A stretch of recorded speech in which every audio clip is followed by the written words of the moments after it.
السلام علیکم ورحمۃ اللہ وبرکاتہ، نحمده ونصلی علی رسولہ الکریم، اما بعد فاعوذ باللہ من الشیطان الرجیم، بسم اللہ الرحمن الرحیم، رب اشرح لی صدری ویسر لی امری واحلل عقدۃ من لسانی یفقہوا قولی۔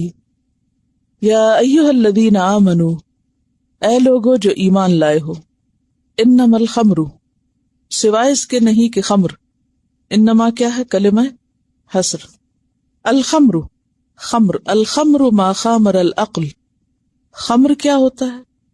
خمر کا لفظی معنی ہوتا ہے ڈھانپنا، خمر وہ ہے جو عقل کو ڈھانپ دے، اسی سے لفظ نکلا ہے خمار۔ اور خمار کس کو کہتے ہیں؟ اوڑھنی کو۔ اوڑھنی کیا ہوتی؟ سر ڈھانکنے والی چیز، یعنی سر کا دوپٹہ، جس سے اب لوگ عام طور پر سر ڈھانکنے کی بجائے کچھ بھی نہیں ڈھانکتے، نہ سینہ ڈھانکتے نہ سر ڈھانکتے، اور پھر کہتے ہیں اسلام میں بالوں کو چھپانے کا تو کہیں حکم نہیں آیا۔ وہ تو ایک فطرت کی بات تھی کہ فطری طور پر جو ایک لباس موجود ہے ایک عورت کے لیے وہ 3 کپڑوں پر مشتمل ہے، اور اس میں خمار اس کے لباس کا لازمی جزو ہے۔ تو انما الخمر، بے شک خمر، اور خمر میں یہاں ہر وہ چیز شامل ہے جو عقل کو ڈھانپ دے، جس میں نمبر 1 تو شراب ہے، لیکن اس کے علاوہ بھی وہ تمام چیزیں جو نشہ آور ہیں، یعنی مراد اس سے پھر کیا ہوئی؟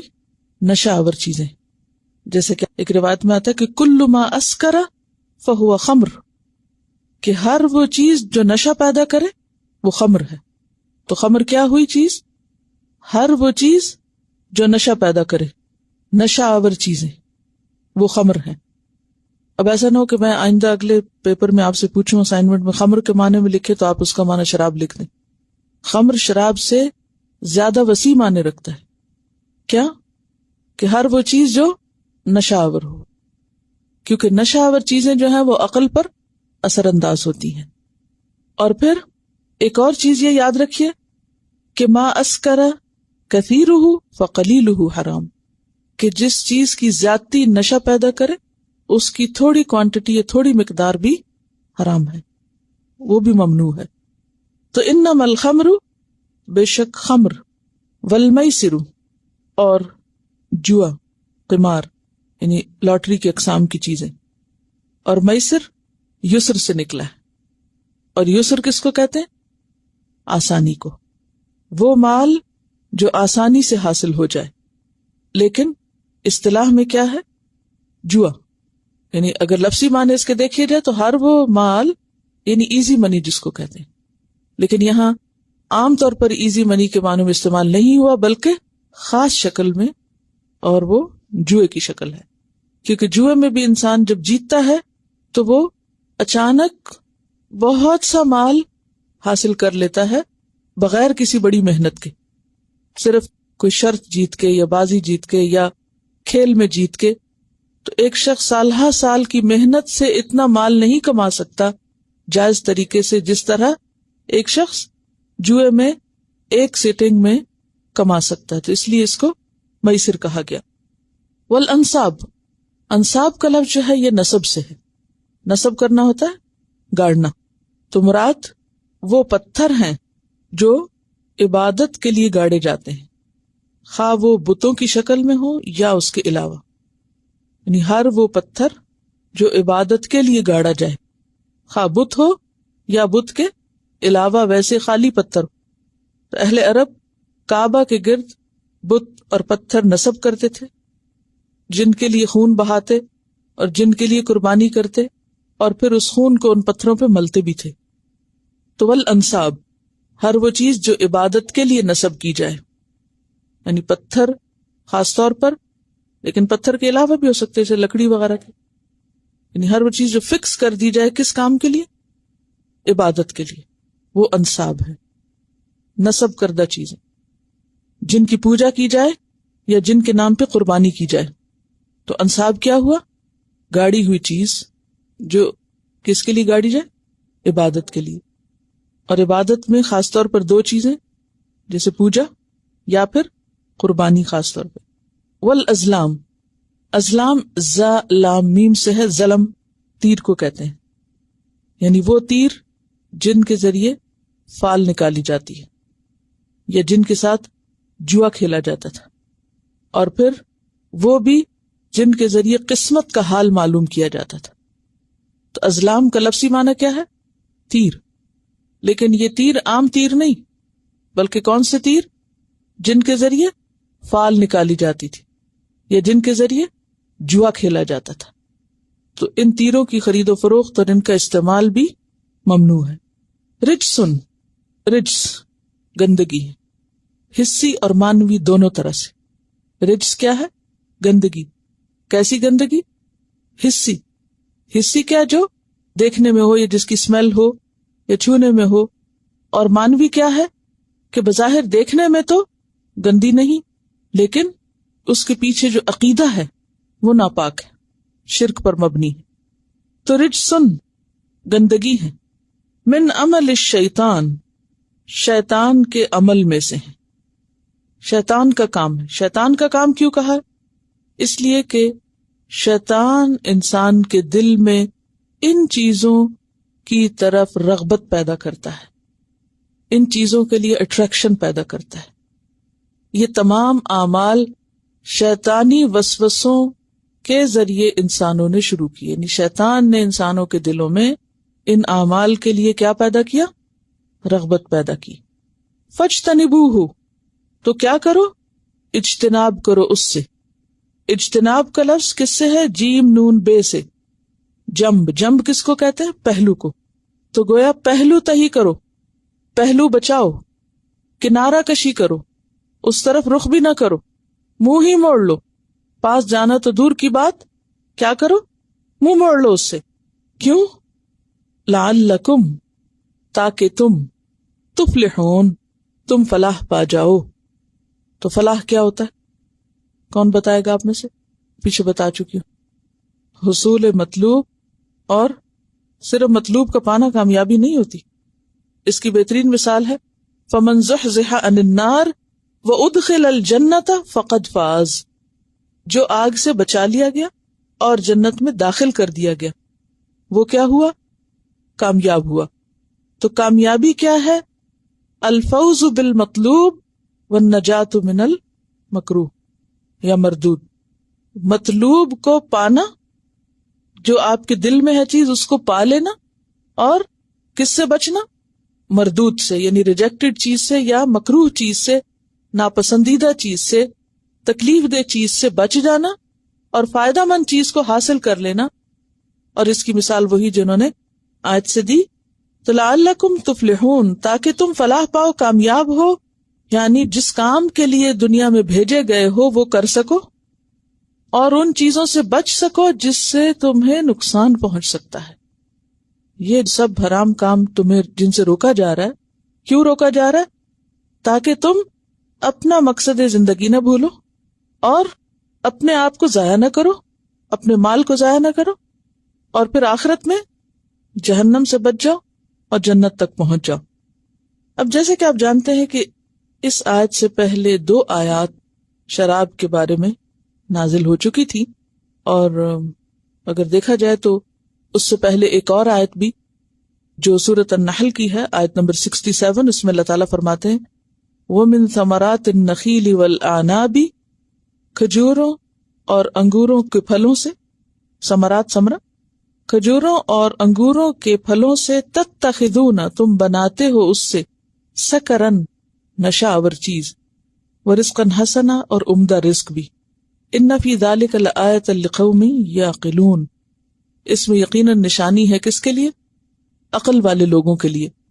یعنی اللہ تعالیٰ نے کھجوریں اور انگور کس لیے پیدا کیے؟ تاکہ تم اس سے فائدہ اٹھاؤ، لیکن تم نے کیا کرنا شروع کر دیا؟ اس سے نشہ آور چیزیں بنانی شروع کر دی۔ اب یہ کتنا خوبصورت انداز ہے کہ اللہ تعالیٰ انسانی عقل کو ایک طرح سے جھنجھوڑ رہے ہیں کہ دیکھو اللہ نے اتنی عمدہ چیزیں پیدا کی اور تم ذرا سوچو تو صحیح کہ ان سے کیا کام لے رہے ہو، فائدہ مند چیزوں کو اپنے لیے الٹا نقصان دہ بنا کے استعمال کر رہے ہو۔ یہ پہلی بات تھی۔ پھر اس کے بعد ہم دیکھتے ہیں کہ سورۃ البقرہ آیت 219 میں جب لوگوں نے پوچھا یسألونک عن الخمر والمیسر، تو جواب دیا گیا قل فیہما اثم کبیر ومنافع للناس، کہ اس میں گناہ بھی ہیں اور کچھ فائدے کی چیزیں بھی ہیں. پیچھے آپ اس کی تفصیل سب پڑھ چکے ہیں. دیکھیے کہ صحابہ کرام کے سوال بہت عمدہ سوال ہوتے تھے اور وہ کام کی چیزوں کے بارے میں پوچھتے تھے. اور یہ سوال شراب اور جوئے وغیرہ کے بارے میں کیوں ذہن میں اٹھا؟ کیونکہ دور جاہلیت میں بھی بہت سے لوگ ایسے تھے جو فطرت پر تھے. فطرت پر ہونے کا کیا مطلب ہوتا ہے؟ یعنی بائی نیچر وہ برائیوں سے بچتے تھے. اللہ تعالیٰ نے انسان کو برائیوں سے بچانے کے لیے صرف پیغمبر ہی نہیں بھیجے بلکہ اور انتظام بھی کیے ہیں. مثلاً کون کون سے؟ انسان کا ضمیر ہے جو اس کو جھنجھوڑتا ہے غلط کام کرنے پہ، چاہے آپ نے کوئی حکم قرآن سے پڑھا ہو یا نہ. اور انسان کی فطرت اللہ التی فطر الناس علیہا، فطرت میں انسان کے پہچان رکھ دی گئی ہے اچھائی اور برائی کی. اور انسان کی عقل اپنی ہو یا کسی کی، تو انسان کی فطرت، ضمیر، عقل، یہ ساری چیزیں پیدائشی طور پر انسان کو الہمہا فجورہا و تقواہا، ہر انسان کے اندر تقوی الہام کر دیا گیا، اچھائی اور برائی کی اس کو پہچان دی گئی ہے. ٹھیک ہے نا؟ تو اب آپ دیکھیے کہ جو صحابہ فطرت پر تھے، یعنی دور جاہلیت میں جو لوگ فطرت پر تھے، جیسے حضرت جعفر تھے، جعفر بن ابی طالب، تو وہ کہتے ہیں کہ میں نے کبھی شراب نہیں پی، زنا نہیں کیا، یعنی غلط کام نہیں کرتے تھے دور جاہلیت میں بھی. اسی طرح کچھ اور لوگ بھی تھے، حتیٰ کہ شرک بھی نہیں کرتے تھے بعض لوگ. نبی صلی اللہ علیہ وسلم نے خود بھی شرک نہیں کیا، حالانکہ آپ کے پاس کوئی تعلیمات ایسا سچ نہیں پہنچی تھی. تو اسی طرح آپ دیکھیے کہ صرف اس دور میں نہیں، آج کی سوسائٹی میں جہاں کہ ہر طرف شر پھیل چکا ہے، اب بھی آپ کو کچھ لوگ ایسے ملیں گے کہ جو نہ مسلمان ہوں گے اور نہ شاید کسی اور دین پر، نہ ان کے پاس کوئی دین پہنچا، نہ کوئی تعلیم پہنچی، نہ ہی کوئی ویلیوز، نہ ہی کوئی ایسی چیزیں، لیکن وہ فطری طور پر، جسے کہتے ہیں نا سلیم الفطرت ہونا، کہ ضمیر کی آواز پر وہ برائیوں سے بچتے ہیں اور اچھائیوں کی طرف راغب ہیں. تو ایسے ہی لوگوں نے یہ سوال کیا، یسألونک عن الخمر والمیسر، کہ یہ کیا چیز ہے؟ خمر اور میسر جو ہے اس کو طبیعت مانتی نہیں یا فطرت تسلیم نہیں کرتی، ان کے بارے میں شریعت کیا کہتی ہے، اللہ کا حکم کیا ہے؟ پھر اس کے کچھ عرصے کے بعد حکم آیا سورۃ النساء آیت 43 میں، لا تقربوا الصلاۃ وانتم سکارى. اب یہ پابندی کا آغاز تھا. پہلے عقل جھنجھوڑی گئی، پھر اس کے بعد شرعی حکم کا ایک حصہ دیا گیا، پھر اگلا حصہ لا تقربوا الصلاۃ وانتم سکارى حتى تعلموا ما تقولون. اور اس کے بعد یہ آخری حکم آیا کہ یا ایھا الذین آمنوا انما الخمر والمیسر والانصاب والازلام رجس من عمل الشیطان فاجتنبوہ لعلکم تفلحون. کہ خمر اور میسر اور انصاب اور ازلام یہ سب گندے شیطانی کام ہیں، ان سے بچو تاکہ تم کامیاب ہو سکو. تو کامیابی صرف آخرت کی نہیں بلکہ دنیا کی بھی ہے. دنیا اور آخرت دونوں کی کامیابی کے لیے ضروری ہے کہ ان 4 کاموں کو چھوڑ دو. اب انہوں نے سوال تو خمر اور میسر کا کیا تھا پیچھے، اور پھر حکم بنیادی طور پر تو خمر اور میسر کے بارے میں آ رہا تھا، لیکن ساتھ ہی انصاب اور ازلام کا ذکر بھی کر دیا گیا. کیوں؟ یعنی خمر اور میسر انصاب اور ازلام کی طرح ہے، جیسے شرک کا گناہ ہے. یعنی آپ دیکھیے ذرا، کئی لوگ کہتے ہیں نا کہ قرآن میں کہیں نہیں لکھا ہوا کہ شراب حرام ہے، شراب کی حرمت کہاں لکھی ہوئی؟ اب کوئی بھی چھوٹی سی عقل رکھنے والا شخص کیا اس بات کو نہیں سمجھ سکتا کہ جوئے اور شراب کا ذکر کس کے ساتھ ہو رہا ہے؟ انصاب اور ازلام کے ساتھ ہو رہا ہے. انصاب کیا ہے؟ وہ بت یا پتھر جن کی پوجا کی جاتی ہے یا جن کے پاس جا کے لوگ قربانی کرتے ہیں. یہ عمل کیسا عمل؟ شرکی عمل، ناقابل قبول. تو اب آپ دیکھیے کہ ایک لائن میں ان سب چیزوں کو جمع کیا گیا. گویا خمر کس کے برابر ہے؟ انصاب کے برابر ہے، ازلام کے برابر ہے، اور ابھی بھی نہیں حرام. اگر اس کو حلال کہتے تو اس کو بھی حلال کہو. پھر اس کے بعد آپ دیکھیے کہ رجسن کہا گیا، یہ گندی چیز ہے جس سے انسانی فطرت جو ہے وہ دوری اختیار کرتی. اب آپ دیکھیے کہ کوئی بھی چیز جس کو رجس کہا جائے وہ اللہ تعالیٰ کے نزدیک یا اس کے رسول کے نزدیک پسندیدہ چیز ہو سکتی. کیا آپ اپنے بچے کو یہ کہیں گے دیکھو یہ رجس ہے لیکن چاہو تو بچو چاہو تو نہ بچو، یہ گندی چیز ہے، چھوڑنا چاہو چھوڑ دو، نہیں تو بے شک کھا لو پی لو، کوئی کہے گا ایسے؟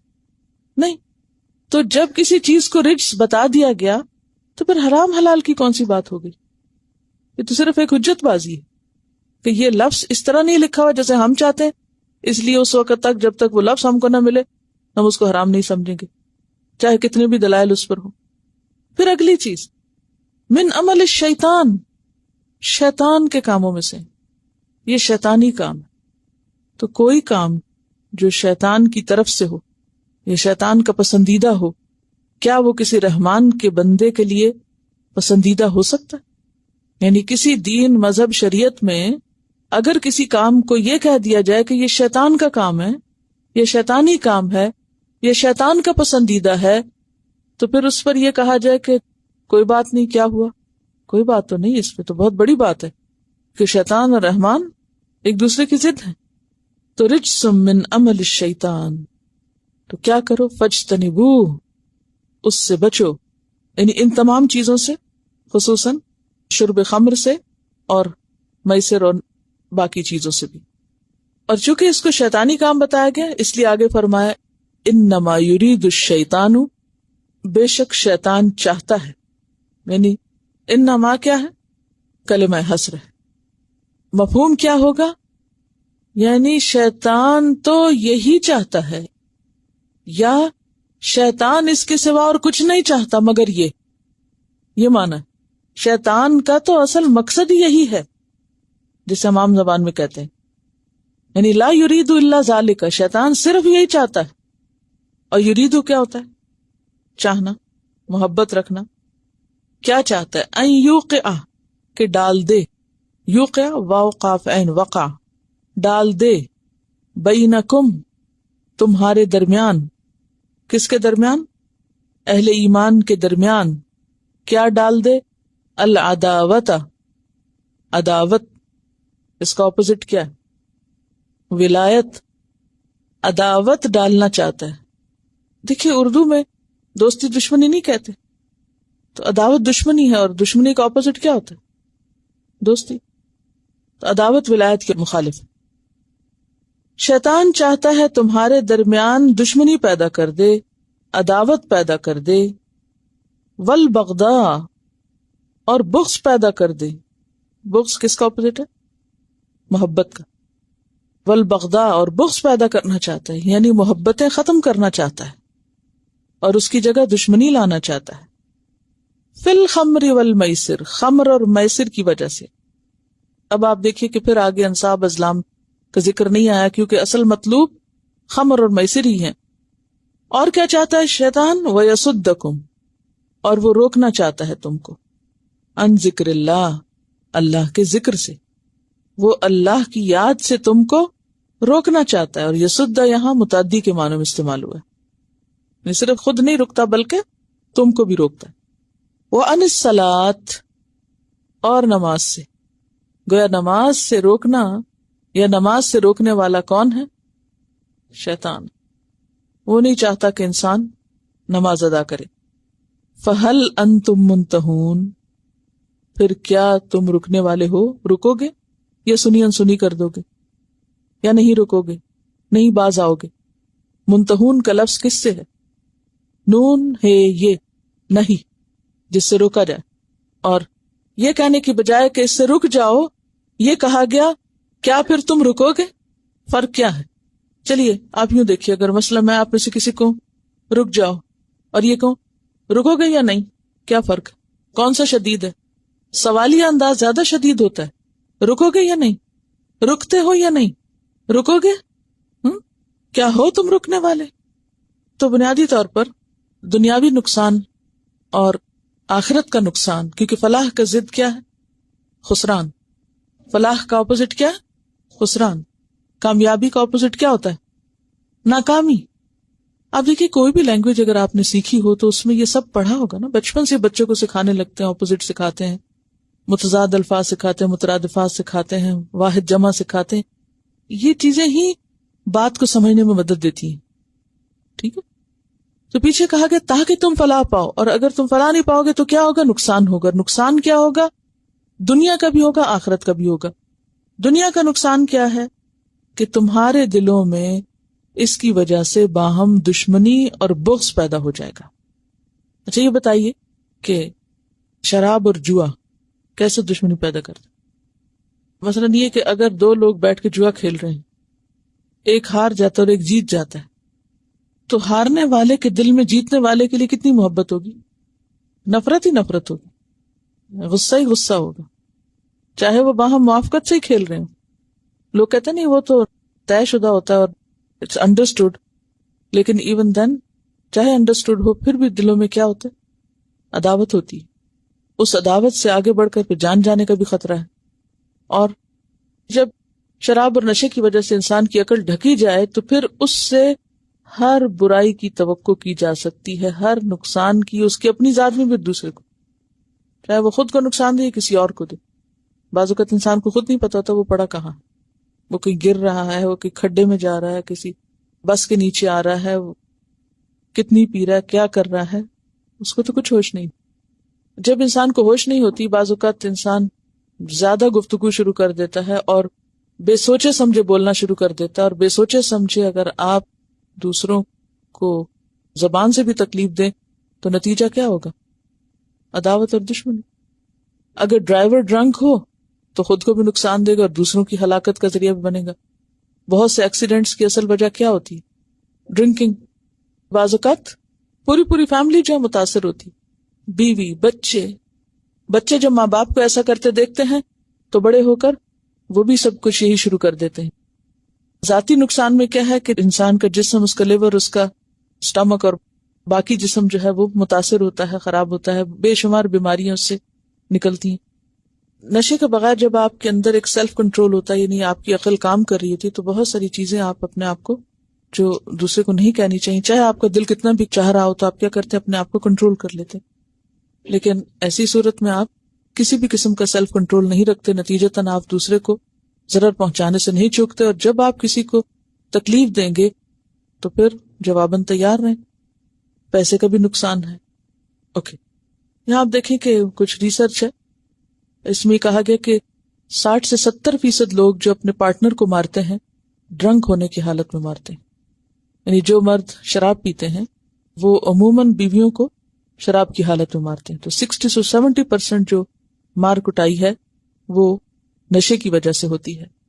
تقریباً 920,000 بچے ایسے گھروں میں رہتے ہیں جہاں ایک یا دونوں والدین شراب پیتے ہیں، اور پھر 30% لوگ جو چائلڈ ابیوز کرتے ہیں وہ بھی شراب پیتے ہیں۔ یعنی صرف بیوی کو مارنا نہیں بلکہ بچوں کی مار پٹائی بھی شروع ہو جاتی ہے۔ اسی طرح یہ بھی ریسرچ ثابت کرتی ہے کہ جو ڈرنک لوگ ہوتے ہیں ان میں طلاق کا جو رسک ہے، یعنی ڈیورس کا رسک ہے، وہ آلموسٹ ڈبل ہوتا ہے۔ کیونکہ عموماً آپ نے دیکھا ہوگا کہ لوگ یا تو بہت غصے کی حالت میں جبکہ ایک جنون کی کیفیت ہوتی ہے اس وقت طلاق دیتے ہیں، یا پھر اسی طرح نشے کی حالت میں۔ چائلڈ کیئر اور سوشل ورک ٹیمز کے مطابق تقریباً 50 to 90% کیسز کی وجہ یہ ہے کہ بچے کے والدین میں سے ایک یا دونوں شراب پیتے ہیں، اور پھر ایسے بچے والدین کی پروٹیکشن سے محروم ہو جاتے ہیں اور لازمی طور پر ان کو ہومز میں یا ادھر ادھر پناہ لینی پڑتی ہے۔ 15 سال کے بچوں کے والدین میں سے اگر ایک یا دونوں شراب پیتے ہوں تو ان بچوں کو سائیکیٹرک کی مدد کی ضرورت ہوتی ہے، اور یہ 2.2 سے 3.9% باقی بچوں کے مقابلے میں زیادہ ہوتی ہے۔ ظاہر ہے کہ اگر گھر میں باپ جنون کی حالت میں بول رہا ہے یا کچھ، تو معصوم بچے دیکھ کے ایسی گفتگو اور ایسی حالت ان کے اوپر کیا گزرتی ہوگی، اور وہ بھی انڈائریکٹلی اس سے متاثر ہو رہے ہوں گے، اور یہ متاثر ہونا کئی ذہنی بیماریوں کا سبب بن جاتا ہے۔ جن سینٹرز میں بچے مدد کے لیے فون کرتے ہیں ان میں سے 23% کی وجہ، یعنی 23% کی وجہ والدین کا شراب پینا ہوتا ہے۔ یعنی بچے جو کال سینٹرز کو فون کر کے مدد مانگتے ہیں تو ان میں 23% ایسے ہوتے ہیں کہ جو ڈرنک پیرنٹس کے بچے ہوتے ہیں۔ اسی طرح 20% بچے جو اسکول سے نکالے جاتے ہیں ان کی وجہ بھی شراب پینا ہوتی ہے۔ پیچھے ہم نے پڑھا تھا کہ کس ایج میں، ہائی اسکول میں، اور پھر کلاس 7 کے بچوں سے لے کے آگے تک ٹیسٹ کیے گئے تھے جن میں بہت سے بچوں کو شراب پیتے ہوئے پایا گیا تھا، کیونکہ شراب جو ہے وہ آپ کے ذہن کو بھی متاثر کرتی ہے، اور اگر آپ چھوٹی عمر میں، اور جب انسان ینگ ہوتا ہے تو ہر چیز اثر بھی زیادہ کرتی ہے باڈی کے اوپر. تو پھر تعلیم کا حرج اور اخلاقیات کا جو زوال ہے وہ سب اس کے نتیجے میں آتا ہے. جیسے 30% لوگ جو ہوم لیس ہیں وہ بھی شراب پیتے ہیں. کھانے کو کچھ ملے یا نہ ملے، کوئی چھت ہے یا نہیں، لیکن سڑکوں پر بیٹھ کے بھی عموماً شراب پیتے دکھائی دیتے ہیں. بلکہ بہت سارے لوگ بے گھر ہو بھی اس لیے جاتے ہیں کہ ان کی آمدنی کا ایک بڑا حصہ شراب پر خرچ ہو جاتا ہے. ہر 7 میں سے ایک 16 to 24 ایئر کا شخص جو ہے شراب پینے کے بعد سیکشل ایکٹیویٹی میں انڈلج ہو جاتا ہے، یعنی کہ اس کے جو ایسے جذبات ہیں ان کو بھی ابھارنے کا سبب بنتی ہے. اور پھر آپ دیکھیے کہ انسان کو حلال اور حرام کی بعض اوقات پرواہ نہیں رہتی. تمام مرد لوگ جو جیل میں ہیں ان میں سے آدھے اور 1/3 جیل میں عورتیں جیل میں جانے سے 1 سال پہلے بہت زیادہ شراب پینے کے عادی ہوئی. یہ بھی ریسرچ کی گئی اور پتہ چلا کہ ان میں سے آدھے لوگ جو جیلوں میں پڑے ہوئے ہیں وہ جانے سے پہلے کثرت سے شراب پینے والے تھے. بہرحال عموماً شراب جو ہے وہ برائیوں کی طرف انسان کو لے جاتی ہے. اور پھر آپ دیکھیے آگے جا کے فرمایا کہ اللہ کے ذکر اور نماز سے روکتی. نماز کس سے روکتی؟ ان الصلاۃ تنہی عن الفحشاء. اور جب شراب نے آپ کو نماز سے روک دیا تو کیا ہوا؟ فحشاء کا دروازہ کھل گیا، برائیوں اور بے حیائیوں کا. تو سب سے بڑا نقصان یہ کہ عداوت اور بغض پیدا کرتی، اور دوسرا بڑا نقصان کہ اللہ کے ذکر اور نماز سے روکتی. تو اس سے ایک اور بات یہ بھی پتہ چلتی ہے کہ شیطان کی چالوں اور شیطان کے وار میں سب سے بڑا وار کیا ہوتا ہے کہ وہ بندوں کے درمیان بغض اور عداوت پیدا کرے، دشمنیاں پیدا کرے، نفرتیں پیدا کرے. آپ نے سورۃ المائدہ میں پڑھا کہ نصارہ کے دلوں میں قیامت تک اللہ نے باہم بغض اور عداوت پیدا کر دی. یہی 2 لفظ ملتے ہیں وہاں پر. یہود کے بارے میں پڑھا کہ ان کے درمیان اللہ نے بغض اور عداوت پیدا کر دی. یہاں اہل ایمان سے کہا جا رہا ہے کہ تم ان چیزوں سے باز آؤ ورنہ تمہارے درمیان بھی بغض اور عداوت پیدا ہو جائے گا. تو برائیاں انسان کو دنیا میں بھی نقصان دیتی ہیں، اور ان میں سب سے بڑا نقصان یہ کہ انسانوں کے اندر نفرتیں جنم لیتی ہیں. اور پھر سب سے بڑی بات یہ کہ وَيَصُدَّكُمْ عَنْ ذِكْرِ اللَّهِ، اللہ کے ذکر سے روکتی. کیونکہ اللہ کا ذکر کون کرتا ہے؟ جو ہوش میں ہو. پیچھے کہا گیا نا لا تقربوا الصلاۃ وانتم سکارا، نشے کی حالت میں نماز سے روکا گیا. کیوں؟ کیونکہ انسان کو پتہ نہیں ہوتا وہ کیا کہہ رہا. حتی تعلموا ما تقولون. اور اس سے یہ پتہ چلتا ہے کہ انسان کو نماز پھر سوچ سمجھ کے پڑھنی چاہیے. اور نماز میں جو خشوع ہے وہ نماز کا ایک حصہ ہے. لیکن لوگوں کی اکثریت اس بات کا شکوہ کرتی ہے کہ نماز میں خشوع نہیں ہوتا. ہے سب کوئی مسئلہ ہی نہیں. اس کا ایک ہی حل ہے. کیا بولا؟ خود پر جبر کرنا، اپنے ساتھ خود حساب کرنا. یہ وہ کام ہے جو آپ کو خود اپنے سے کروانا ہے. تو جب آپ نماز کے لیے کھڑے ہوں تو اسی وقت نیت کریں کہ میں نے سوچ سمجھ کے نماز پڑھنی، شعوری نماز پڑھنی. اور روک روک کے اپنے آپ کو جگائیں، کیونکہ ہم جاگتے ہوئے بھی سو رہے ہوتے ہیں نماز میں. کوئی کام شاید زندگی میں ہم اتنا بے دھیانی سے نہ کرتے ہوں جتنا نماز. کہ قیام سے رکوع تک چلے جائیں اور سوچیں کون سی سورت پڑھی تھی، تو بعض اوقات شاید یہ بھی یاد نہ ہو کہ کون سی سورت پڑھی گئی تھی. ایک بس پانی بہنے کا، جیسے ٹیپ کھولتے ہیں نا تو پانی نکلنے لگتا ہے، ایک فطری عمل ہے. تو بالکل اسی طرح ہم نے اللہ اکبر کر دی تو بس ہمارا بھی ایک پانی بہ نکلا، جو رٹا ہوا ہے وہ جاری ہو گیا. تو سب سے بڑا نقصان تو بندوں کے ساتھ تعلق خراب، اور پھر اللہ سے تعلق خراب. اللہ سے تعلق کا بہترین ذریعہ کیا ہے؟ ذکر اور نماز. ذکر اور نماز. اور جہاں ذکر اور نماز نہیں وہاں اللہ سے کوئی تعلق نہیں. اور بندوں سے تعلق کا بہترین طریقہ کیا ہے؟ کہ انسان دوسرے سے محبت کرنے والا اور دوستی رکھنے والا. کیونکہ عداوت کا اپوزٹ کیا؟ دوستی. اور بغضاء کا محبت.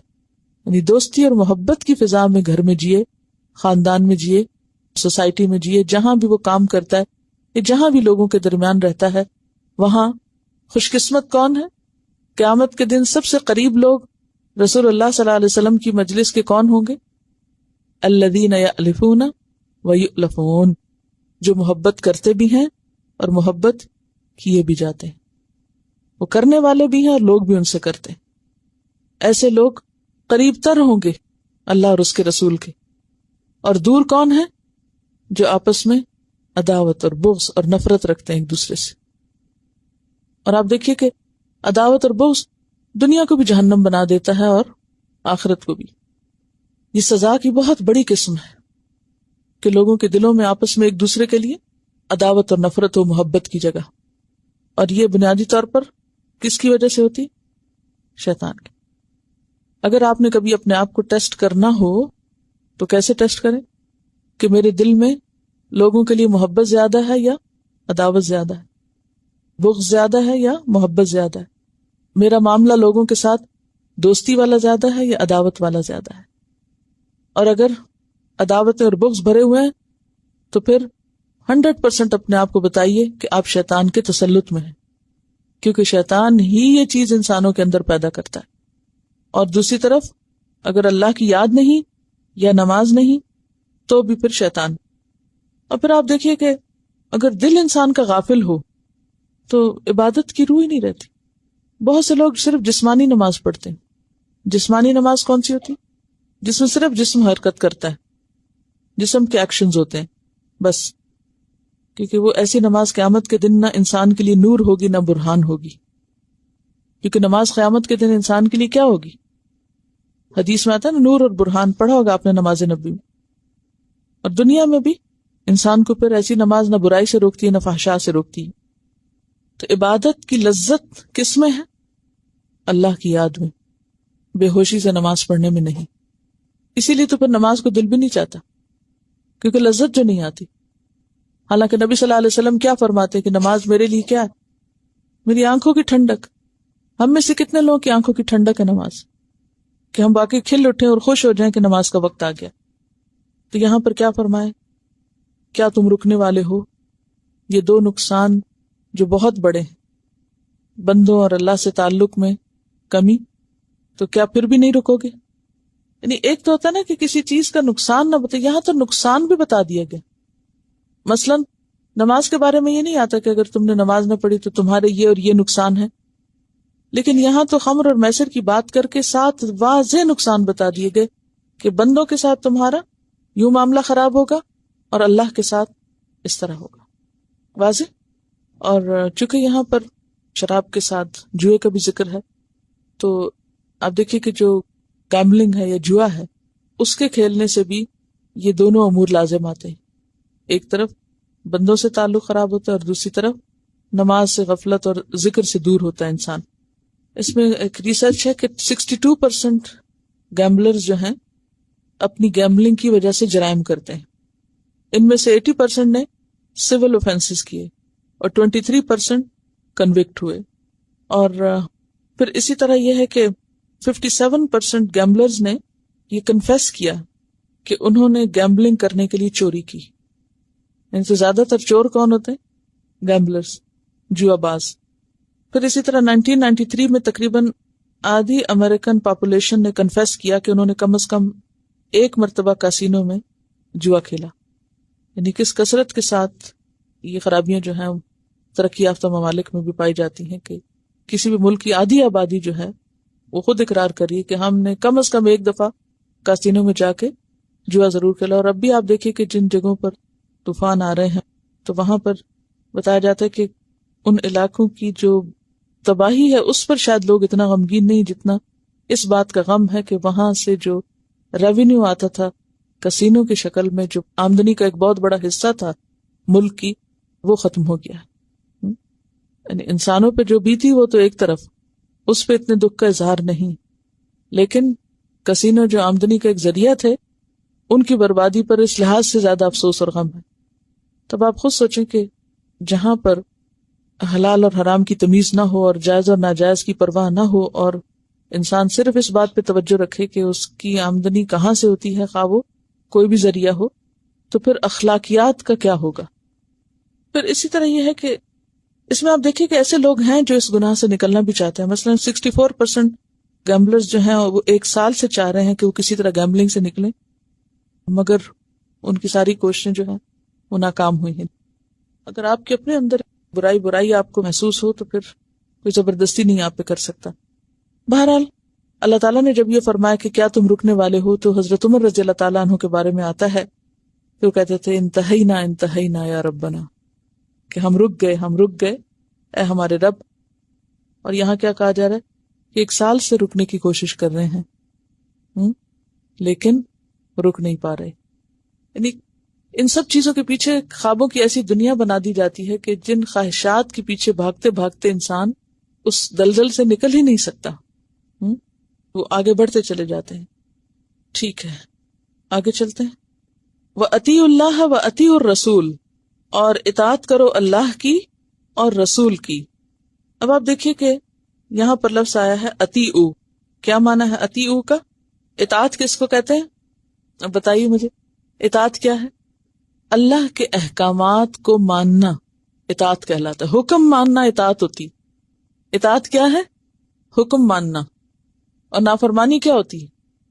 اب آپ دیکھیے کہ نافرمانی کو بھی انالائز کریں. نافرمانی, فرمان کو نہ ماننا. تو حکم نہ ماننا نافرمانی ہے. اور یہاں اطیعوا کا مطلب ہے حکم مانو. اطیعوا اطاعت کرو یعنی حکم مانو اللہ کا. وَأَطِیعُوا الرَّسُولَ, اور اطاعت کرو رسول کی. مراد ہے محمد صلی اللہ علیہ وسلم. اور یہاں آپ دیکھیے کہ اللہ کی اطاعت کا الگ حکم دیا گیا اور رسول کی اطاعت کا الگ, اور دونوں کی اطاعت مستقل اطاعت. مستقل کا کیا مطلب ہے؟ الگ الگ, یعنی مکمل طور پر الگ الگ اطاعت. اطیعوا اللہ واطیعوا الرسول واحذروا, اور بچو ڈرو. حذر کے دونوں معنی ہوتے ہیں نا, بچنا بھی اور ڈرنا بھی. بچو ڈرو کس سے؟ اللہ اور اس کے رسول کی نافرمانی سے, اور نافرمانی کے نتیجے میں آنے والے عذاب سے. یعنی کس کو ڈرنے کو کہا جا رہا ہے اور کس بات پہ ڈرنے کو کہا جا رہا ہے؟ اللہ کی نافرمانی پہ ڈرنے کو کہا جا رہا ہے. فَإِن تَوَلَّيْتُمْ, پھر اگر تم نے منہ موڑا کس سے؟ اطاعت سے. فَاعْلَمُوا, تو جان لو, أَنَّمَا عَلَى رَسُولِنَا, کہ ہمارے رسول کے ذمہ البلاغ المبین, پہنچا دینا ہے کھلم کھلا واضح طور پر. حق کو بیان کرنا ہے, پہنچانا ہے اور بیان کرنا ہے. تو اس سے پتہ یہ چلتا ہے کہ ہمیں خمر اور میسر کے بارے میں بھی اللہ اور اس کے رسول کا حکم ماننا ہے, اور عام زندگی میں بھی. اور اگر کوئی اللہ کے حکم کے بعد اللہ کے رسول صلی اللہ علیہ وسلم کا حکم نہیں مانتا, جیسے کہ آپ جانتے ہیں کہ شراب اور جوئے وغیرہ کے بارے میں صرف قرآن میں حکم نہیں آیا, بلکہ نبی صلی اللہ علیہ وسلم کی احادیث بھی واضح طور پر اس کے بارے میں موجود ہیں.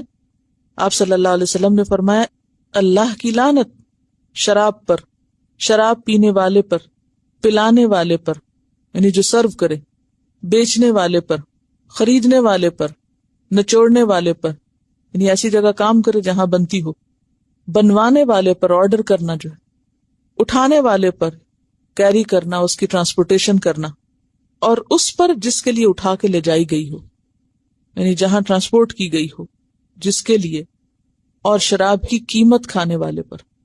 کیا بچتا ہے؟ تو اب یہ کس کا حکم ہے؟ رسول اللہ صلی اللہ علیہ وسلم کا, یعنی آپ کی حدیث ہے, اور اس کے علاوہ بھی حدیث ہے. تو نبی صلی اللہ علیہ وسلم کے زمانے میں جو لوگ شراب میں پکڑے جاتے, ویسے تو آپ نے وہ واقعہ سنا ہوگا کہ جب یہ حکم آیا, یہ جو آخری حکم پیچھے آپ پڑھ رہے ہیں, تو اگر کسی کے گلاس میں تھی تو وہ وہیں رہ گئی, کسی نے ایک گھونٹ بھرا تھا تو ایک ہی بھرا, اس کے بعد دوسرا نہیں لیا. اگر کسی کے پاس نئی کھیپ پہنچی تھی تو مٹکوں کے مٹکے توڑ دیے گئے, اور ہر ایک نے خوشی سے اللہ کا حکم مانا, اور کچھ بھی خرچ کیے بغیر صرف اللہ کے حکم سے معاشرے کے اندر ایک بہترین تبدیلی آئی. جبکہ اور بہت سے علاقوں میں شراب ختم کرنے کی یا اس پہ پابندی عائد کرنے کی کوششیں کی گئی, ہزاروں ڈالر خرچ کیے گئے, لیکن نتیجہ کچھ بھی نہ نکلا. تو اصل چیز یہ ہے کہ صرف قانون کے بل پر ہی سب باتیں نہیں منوائی جا سکتی جب تک کہ انسان کی ذہن سازی نہ کی گئی ہو. فرمایا کہ اللہ اور اس کے رسول کی نافرمانی سے بچو, ڈرو, اور اگر تم منہ موڑتے ہو, یعنی اللہ اور اس کے رسول کی بات نہیں مانتے, تو تم اللہ کو کچھ بھی نقصان نہیں دے سکتے, کیونکہ ہمارے رسول کو تو پیغام پہنچانا تھا, اس نے پیغام پہنچا دیا. انما علی رسولنا البلاغ المبین, اور اس نے کھول کے بتا دی. اب یہاں پر آپ دیکھیے کہ بلاغ سے مراد کیا ہے. البلاغ سے کیا مراد ہے؟ پہنچانا. کیا پہنچانا؟ قرآن اور سنت کا پہنچانا, یعنی قرآن کا حکم پہنچایا بھی اور اس کو کھول کے بتایا بھی. مبین کا کیا معنی ہوتا ہے؟ لازم ہے یا متعدی؟ دونوں ہے. اور یہاں کس طرح استعمال ہو رہا ہے؟ البلاغ المبین. مبین کا کیا معنی ہے؟ یعنی کھول کے بیان بھی کرنا. تو پیغمبر نے جہاں قرآن کا حکم پہنچایا وہاں اس حکم کو مزید کھول کر بتایا. بہت سے لوگ اس غلط فہمی کا شکار ہوتے ہیں کہ شاید نبی صلی اللہ علیہ وسلم کی اطاعت کوئی ہٹ کے ایک نئی چیز ہے یا قرآن سے کچھ مختلف چیز ہے. حقیقت میں سنت یا حدیث کیا ہے؟ قرآن ہی کی تفسیر ہے، قرآن ہی کی وضاحت ہے. وہ قرآن سے الگ کوئی چیز نہیں ہے. اس معنی میں تو الگ ہے کہ الفاظ میں، لیکن وہ اس کی وضاحت کرنے والی ہے. تو جب یہ کہا گیا اللہ کی بات مانو، یعنی جو قرآن میں نص آئی ہے، اور جب کہا گیا رسول کی بات مانو، تو رسول نے جو پیغام پہنچایا، کھول کے بتایا، تو اس کو مزید وضاحت سے سمجھا. اب دیکھیے کہ یہاں پر تو پیچھے کہا گیا کہ تم اس سے بچ جاؤ، بچتے ہو کہ نہیں بچتے، یہ تمہارے اندر عداوت پیدا کر دے گی، تمہیں نماز سے روک دے گی، سب باتیں پڑے. لیکن اس کی مزید وضاحت نبی صلی اللہ علیہ وسلم نے کس طرح کی؟ مثلا شراب سے متعلق جتنی بھی چیزیں تھیں ان سب کے بارے میں کھول کے بتا دیا کہ یہ تمہیں کیسے کیسے نقصان دینے والی. پھر فرمایا لیس علی الذین آمنوا، نہیں ہے ان لوگوں پر جو ایمان لائے. کیا نہیں ہے؟ گناہ نہیں ہے. وعملوا الصالحات، اور انہوں نے نیک عمل کیے. جناح، کوئی گناہ. جناح کا لفظ کس سے ہے؟ جناح سے. جناح کا کیا مطلب ہوتا ہے؟ جھکنا. پر کے لیے استعمال ہوتا ہے نا. تو گناہ بھی کیا ہوتا ہے؟ اپنی خواہش نفس کی طرف جھکنا یا اللہ کی نافرمانی سے دور ہونا. ان لوگوں پر کوئی گناہ نہیں. کس چیز کا گناہ نہیں؟ فی ما طعموا، اس کا جو انہوں نے کھا لیا. اور طعام یہاں کھانے اور پینے دونوں کے معنوں میں.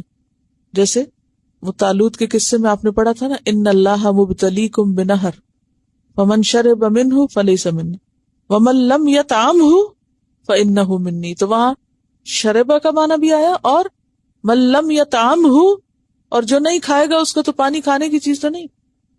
طعام کس کو کہتے ہیں؟ کھانا. لیکن یاد رکھیے پہلے پارے میں بھی آپ کو بتا چکی ہوں کہ طعام میں کھانا اور پینا دونوں شامل ہوتے ہیں. اور یہاں شراب کا کھانا کہا جا رہا ہے، تو شراب کھائی نہیں بلکہ پی جاتی ہے. اور کھانا کیوں کہا گیا؟ کیونکہ کئی لوگ کھانے کی جگہ بھی یہ پیتے رہتے ہیں. ان کو شاید کھانے سے بھی اتنی دلچسپی نہیں ہوتی، کھانے کا بھی ہوش نہیں ہوتا جتنا ان کو شراب پینے کا. تو یہاں کیا کہا گیا کہ جو لوگ اس سے پہلے، کس سے پہلے؟ اس حکم کے آنے سے پہلے شراب پی چکے، دور جاہلیت میں یا اسلام کے دور میں بھی حکم آنے سے پہلے، تو ان کی پکڑ نہیں ہوگی. جب اتنا سختی سے روکا گیا تو لوگوں کے دل میں خوف پیدا ہوا. کیا؟ کہ ہم جو پہلے کر چکے ہیں. بعض کہتے ہیں کہ بعض صحابہ نے احد کے دن شراب پی ہوئی تھی اور وہ شہید ہو گئے، تو ان کے بارے میں کیا حکم ہے؟ کیا ان کی بھی پوچھ ہوگی، ان کی بھی پکڑ ہوگی؟ کیونکہ پیچھے آپ دیکھیں نا، کہا گیا کہ تم ڈرو، اور اگر باز نہیں آتے تو پیغمبر تو صرف پہنچائے گا، پکڑنا اللہ کے ذمہ. تو یہاں پر کیا کہا کہ نہیں، کوئی پکڑ نہیں ان پر جو پہلے یہ کام کر چکے. اذا متقوا، شرط یہ ہے کہ وہ تقوی اختیار کریں، یعنی جو حرام کیا گیا اس سے بچیں آئندہ کے لیے. اذا متقوا کا کیا مطلب ہے؟ بچیں. کس سے؟ جو غلط کر چکے اس سے. کب؟ آئندہ کے لیے. یعنی اب اگر آئندہ وہ بچیں گے اللہ کی نافرمانی سے تو پچھلی باتیں قابل معافی ہیں. یہ مطلب آگے سمجھ. اس کا یہ مطلب نہیں کہ جو بھی پیتا رہے کوئی بات نہیں. اگر اس کو آدھی آیت لے لیں کہ جو ایمان لائے اور نیک کام کریں وہ اگر پیتے بھی رہے تو ان پر کوئی حرج نہیں، یہ نہیں ہے اس کا مطلب. ان کی کوئی پکڑ نہیں، یہ نہیں کہا گیا. کیا مطلب ہے؟ اذا متقوا. اذا کیا ہے؟ شرطیہ. شرط یہ ہے کہ وہ بچیں. کس سے؟ آئندہ نافرمانی سے. وآمنوا، اور ایمان لائیں. کیونکہ ایسے گناہ کیا کرتے ہیں انسان کو، یعنی بعض گناہ جو انسان کو کفر تک لے جاتے ہیں. وعملوا الصالحات، اور نیک کام کریں. ثم اتقوا، پھر تقوی اختیار کریں. یہ کیوں کہا گیا پھر تقوی اختیار کریں؟ پہلا تقوی کافی نہیں تھا؟ ایمفیسس ہے، کنٹینیو کریں اس تقوی کو. یہ نہیں کہ کچھ دن تقویٰ کر کے، کیونکہ عموماً ہوتا یہ ہے کہ جو لوگ نشے کے عادی ہوتے ہیں نا، ان کا بہت سخت امتحان ہوتا ہے. مثلا آپ دیکھیں گے کہ کچھ لوگ جیسے سگریٹ پیتے ہیں تو رمضان میں چھوڑ دیتے ہیں کسی حد تک، لیکن پھر کیا ہوتا ہے، آہستہ آہستہ رمضان کے بعد پھر اپنی ڈگر پہ آ جاتے ہیں. اگلے سال رمضان تک شاید وہ پہلے سے بھی آگے بڑھ چکے ہوتے ہیں. تو یہاں یہ کہا گیا کہ پھر تقویٰ اختیار کریں، یعنی تقویٰ میں ہی رہیں. اگر مثلاً کسی نے توبہ کر لی شراب پینے سے، ٹھیک ہے، کسی نے توبہ کر لی، اب توبہ کیا کرتی ہے، پچھلے گناہ معاف کرا دیتی، پچھلے گناہ معاف ہو گئے، کچھ عرصے تک توبہ رکھی، پھر کیا کیا، پھر توبہ توڑ دی. اب کیا ہوگا، اب وہ بھی گناہ جو اب توڑنے کا اور وہ جو پچھلا کیا ہوا تھا نا وہ بھی ساتھ جمع ہو گیا، سب ایکٹیویٹ ہو گیا. سمجھ گئے؟ تو اس لیے یہ تکرار ہے. وَآمَنُوا، اور ایمان لائے، ثُمَّ اتَّقَوْا، پھر تقویٰ اختیار کیا. کنٹینیوسلی بچنا ہے. تقویٰ کیا ہے؟ بچنا، اس حرام کام سے مرتے دم تک بچنا ہے. یہ نہیں کہ کچھ دن بچ گئے پھر چھوڑ دیے پھر شروع ہو گئے، پھر ڈاما ڈول. اکثر نشے کے حامل افراد علاج کرانے کے بعد بھی پھر واپس پلٹ جاتے ہیں. جو ہی وہ کمپنی دیکھی، جو ہی ویسے ساتھی دوست دیکھے، پھر ویسے ہی ہو گئے.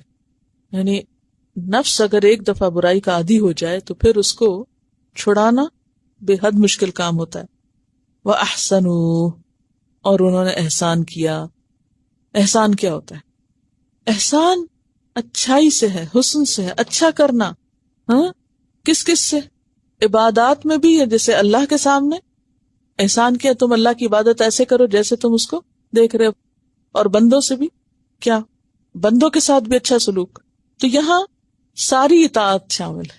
یعنی احسنوں سے مراد ساری اطاعت، ہر قسم کی اطاعت.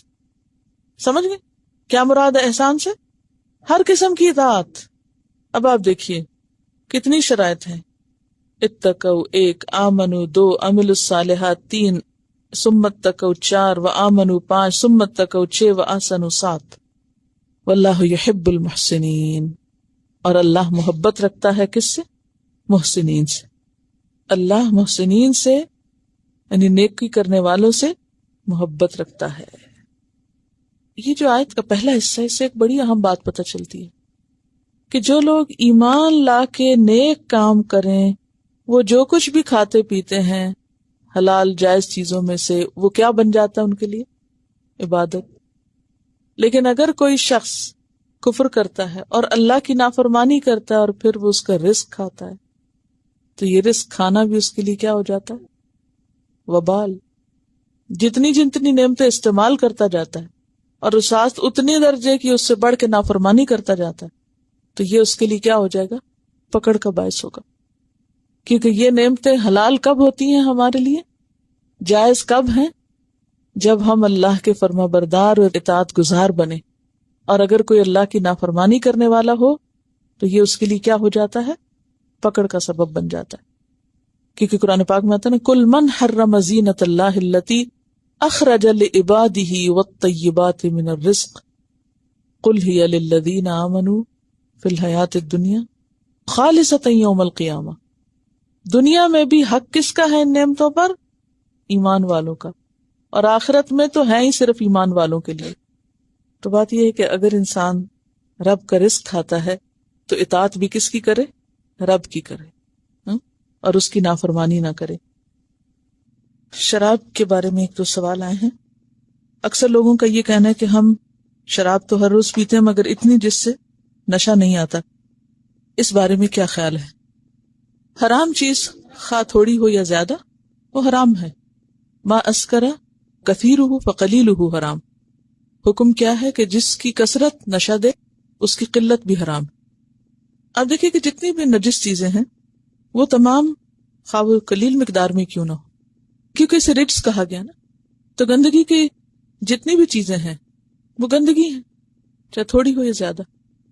یہاں یہ جو رجس کی بات ہوئی نا، تو شراب مانوی اعتبار سے رجس ہے، جیسے پتھر مانوی اعتبار سے رجس ہے. پتھر جو ہیں یعنی انصاب جو ہیں، اگر دیکھا جائے تو کسی بھی پتھر کی طرح وہ بذات خود تو ناپاک نہیں ہے، تو ان کے اندر کون سی رجس ہے؟ یا جوئے کے تیر جو ہیں مثلا لکڑی کے بنے ہوئے اگر تو اس تیر کو اٹھانا یا پکڑنا جو ہے اس سے ہاتھ تو ناپاک نہیں ہوتے. کیوں؟ مانوی رجس کی طرف اشارہ ہے یہاں. ٹھیک ہے. اسی طرح خمر جو ہے یہ بھی مانوی رجس ہے, تو اس کا تھوڑا استعمال بھی منع ہے. یہاں ایک سوال جو آپ نے نہیں کیا, آپ کو خود ہی کر کے جواب دے دیتی ہوں, یہ کہ پرفیومز جو ہیں ان کے اندر جو الکوہل استعمال ہوتی ہے, چونکہ یہ مانوی رجس ہے, جس طرح باقی چیزوں میں مانوی کی بات ہوئی, تو ضروری نہیں کہ وہ اگر کسی کپڑے پہ لگتی ہے, کسی چیز پہ لگتی ہے تو کپڑا ناپاک ہو جاتا ہے, اس میں نماز نہیں ہوتی. پہلی بات یہ کہ ایویپوریٹ ہو جاتی ہے. دوسری بات یہ ہے کہ یعنی وہ اس طرح حرام نہیں ہے کہ جو کپڑے پر لگنے سے کپڑے کو ناپاک کر دے. ٹھیک ہے. باقی یہ پوچھا گیا ہے کہ شراب سے کس طرح بچا جا سکتا ہے, اس کا کوئی روحانی علاج ہے یا میڈیکلی؟ روحانی علاج تو یہی ہے کہ انسان اللہ تعالیٰ سے جب تعلق قائم کرتا ہے اور آخرت کے عذاب سے بچنے کی فکر کرتا ہے, کیونکہ انسان عموماً کسی چیز کو بھی کب چھوڑتا ہے؟ خوف چھڑاتا ہے انسان کو. آپ دیکھیے کہ لوگوں کو گھر کتنے پیارے ہوتے ہیں نا, گھر کی ایک ایک چیز پیاری ہوتی ہے نا, چھوٹی ہو یا بڑی. تو اب ریسنٹلی جن علاقوں میں سیلاب کا خطرہ تھا یا بارشوں کا خطرہ تھا, وہاں سے لوگ جب گھروں سے نکلے ہیں تو کس چیز نے ان کو نکالا؟ خوف نے نکالا. اگر یہ خوف نہ ہو تو کوئی بھی گھر نہ چھوڑے, یا چھوڑے؟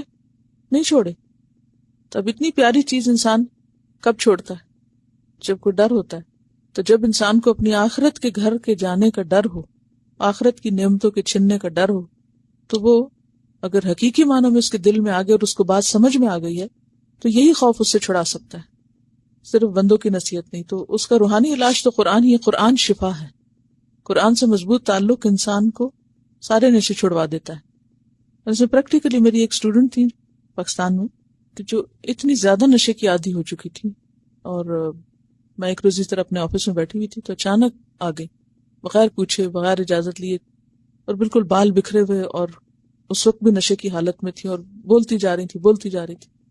اور ظاہر بچوں کی ماں بھی تھی, اور گھر والے علاج بھی کرا چکے تھے بہت, اور کسی طرح بھی فائدہ نہیں ہو رہا تھا.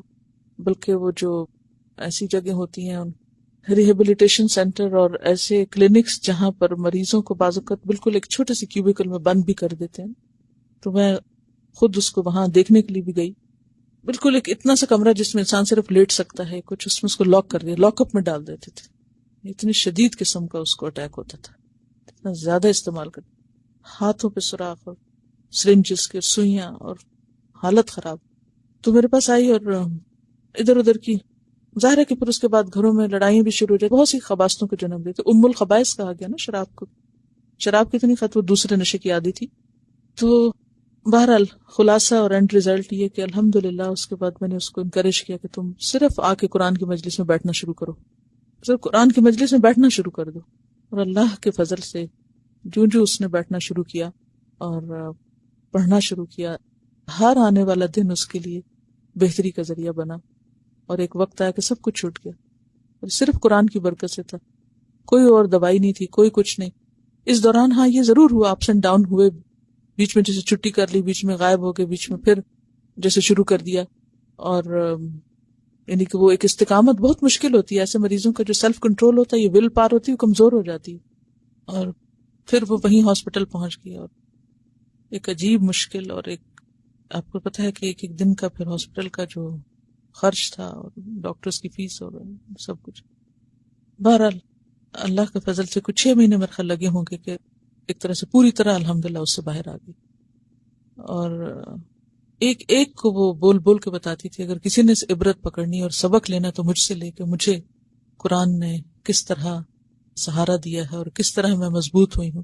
اور اکثر آ کے مجھ سے کہتی تھی کہ آپ نے مجھے گندگی کے ڈھیر سے اٹھایا اور انکریج کیا ہے اور مجھے یہاں تک پہنچایا. پھر اس نے کہا کہ میں چاہتی ہوں کہ میں اپنی کیسٹ ریکارڈ کروں, کہ میں اپنا پورا ایکسپیرینس, پوری کہانی بتاؤں کہ میں کہاں تھی اور قرآن نے مجھے کہاں پہنچایا. صرف اس میں یہ تھا کہ کچھ کیریکٹرز اور کچھ نام ایسے بیچ میں آتے تھے کہ پھر باقی فیملی اور باقی لوگوں کے بھی ایکسپوز ہونے کا ڈر تھا, تو پھر ہم نے وہ ریلیز نہیں کی, لیکن ریکارڈنگ اب بھی موجود ہے. کہ ایک لمبی کہانی, کیونکہ جب ایک عورت نشے کی حالت میں ہوتی تو اپنے آپ کو پروٹیکٹ نہیں کر سکتی, اس کو نہیں پتا ہوتا وہ کہاں ہے اور اس کے ساتھ کون کیا کر رہا ہے, اور بہت ساری چیزیں اس میں آ جاتی ہیں. تو بہرحال میرے نزدیک تو سب سے بڑا روحانی علاج جو ہے وہ قرآن ہے. اور کسی بھی قسم کا کوئی مرض ہو، آپ حقیقی معنوں میں اگر سچی نیت کے ساتھ قرآن سے تعلق قائم کر لیں تو سب ٹھیک ہو جاتا ہے، کیونکہ خود قرآن نے کہا ہے نا کہ شفا ہے یہ. اور پھر یہ ہے کہ وہ ان کو کس طرح قائل کیا جائے، اپنی باتوں سے کوئی کسی کو قائل نہیں کر سکتا، یہ اللہ کا کلام ہی ہوتا ہے جو بندوں کو قائل کرتا ہے. اور بہرحال مشکل ضرور ہے لیکن ناممکن نہیں ہے. کسی بھی چیز کو ناممکن نہیں سمجھنا چاہیے، یہ سب کچھ اللہ کے ہاتھ میں ہے. اگر انسان اخلاص کے ساتھ اور سچی نیت اور سچے ارادے کے ساتھ آگے بڑھے تو اللہ تعالیٰ راستے آسان کر دیتا ہے. اچھا، گیمبلنگ کے بارے میں ایک دو سٹوریز ہیں اسی طرح کی. جیک وٹیکر کے بارے میں شاید آپ لوگ نے سنا ہو. اینڈریو جیکسن وٹیکر، انہوں نے سب سے بڑی لاٹری جیتی تھی جو کہ $315 ملین تھی. یہ پریزیڈنٹ تھے ڈائیورسفائڈ انٹرپرائزز کنسٹرکشن، ایک کانٹریکٹنگ فرم ہے ویسٹ ورجینیا میں. اور اس کے پریزیڈنٹ ہوتے ہوئے you can imagine business man, very educated person. اور انہوں نے ایک دن جا کر ویسے ہی لاٹری میں اپنا ٹکٹ بائی کیا تو he won $315 million which is the biggest amount anyone has ever won. سب سے بڑی اماؤنٹ جو کسی نے آج تک جیتی ہو. تو انہوں نے جب یہ پیسے جیتے تو بہت چیریٹی بھی کی. 10% جو ٹوٹل تھا وہ کرسچن چیریٹیز میں ڈالا. اسی کے ساتھ ساتھ $14 ملین جو تھے وہ ایک فاؤنڈیشن بنائی، چیریٹی فاؤنڈیشن بنائی. اسی کے ساتھ ساتھ جس عورت سے انہوں نے وہ خریدا تھا ٹکٹ اس کو بھی بہت کچھ دیا خوشی کے اظہار سے. مگر اس کے باوجود ان کے زندگی میں اس کے بعد سے بالکل پیس ختم ہو گیا. پتہ چلتا ہے کہ ان کو کافی مرتبہ کرمنل ایکٹیویٹیز کی وجہ سے اریسٹ کیا گیا اور کنوکٹ بھی کیا گیا. مثلاً ایک مرتبہ ڈاکہ پڑا ان کی گاڑی پر اور ان سے $100,000 کیش ان سے چھینا گیا. اسی کے ساتھ ساتھ ایک اور مرتبہ $500,000 کیش ان سے چھینا گیا. ان کو کافی مرتبہ ڈرنک ڈرائیونگ کی وجہ سے اریسٹ کیا گیا. اور کیونکہ اتنے پیسے ہونے کی وجہ سے پھر وہ کبر بھی آ گیا تھا، تو جو پولیس وغیرہ کے ساتھ بدتمیزی، لائرز کے ساتھ کورٹ میں بدتمیزی، اس کی وجہ سے ان کو تقریباً 1 سال جیل کے لیے بھی کیا گیا. پھر اس کے ساتھ ساتھ ان کی فیملی میں بھی بہت زیادہ پرابلمز آ گئے. مثلا ان کی جو گرینڈ ڈاٹر تھی اس کی دوست ان کے گھر پہ وہ مری ہوئی ملی کیونکہ ڈرگ اوور ڈوز ہو گیا تھا. پھر اگلے سال ان کی جو گرینڈ ڈاٹر تھی اس کو بھی مرا ہوا پایا گیا because of drug overdose. اور یہ صرف گیمبلنگ کی وجہ سے. اس گیمبلنگ سے پہلے تک اتنی decent life, businessman, president of a firm, اور اس کے بعد کیا حالت ہے کہ اتنی مرتبہ اکیوز بھی کیے گئے اور فیملی پرابلمس بہت سیویرلی انکریز ہو گئے. جوئے کی حرمت کی ایک وجہ یہ بھی ہو سکتی ہے کہ جو مال انسان محنت سے نہیں کماتا اور راتوں رات انسان کے پاس آ جاتا ہے، اس سے پھر کئی اخلاقی خرابیاں بھی پیدا ہو جاتی ہیں. یعنی جیسے کوئی بھی چیز اگر گرو کرتی ہے آہستہ آہستہ اور اپنی ایک فطری رفتار سے بڑھتی ہے، اس سے انسان مانوس بھی ہوتا ہے. اور پھر جو چیز محنت سے حاصل کی جائے اس کی قدر بھی ہوتی ہے، اور جو چیز مفت میں مل جائے اس کی اس طرح قدر بھی نہیں ہوتی. یہ ایسے ہی ہے جیسے اپنا بچہ اور اڈاپٹڈ بچہ. جس طرح انسان اپنے بچے سے مانوس ہوتا ہے اور پھر اس کی تکلیفیں برداشت کرتا ہے، اس طرح اگر کوئی بچہ اڈاپٹ کیا جائے یا بڑا ہو کر آپ کو پالنا پڑے اور آپ کی کسٹڈی میں آئے تو اس کو سنبھالنا اور اس کو لک آفٹر کرنا شاید اتنا آسان نہ ہو. تو کوئی بھی چیز جو غیر فطری طور پر گرو کرتی، ہمارے جسم میں کوئی لمپ بن جائے یا کوئی بھی اب نارمل گروتھ ہوتی ہے، وہ ہمیشہ نقصان دہ ہوتی. تو یہاں بھی دولت اب نارمل طریقے سے حاصل کرنا ہے، وہ انسان کے لیے فائدہ مند نہیں. وآخر دعوانا ان الحمد للہ رب العالمین. سبحانک اللہم وبحمدک نشہد ان لا الہ الا انت نستغفرک ونتوب الیک. السلام علیکم ورحمۃ اللہ وبرکاتہ.